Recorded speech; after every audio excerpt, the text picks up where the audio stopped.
بسم الله الرحمن الرحيم ألهاكم التكاثر حتى زرتم المقابر كلا سوف تعلمون ثم كلا سوف تعلمون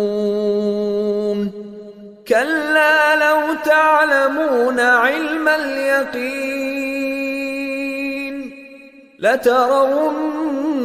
الجحيم ثم لترونها عين اليقين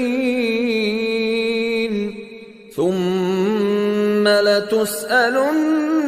يومئذ عن النعيم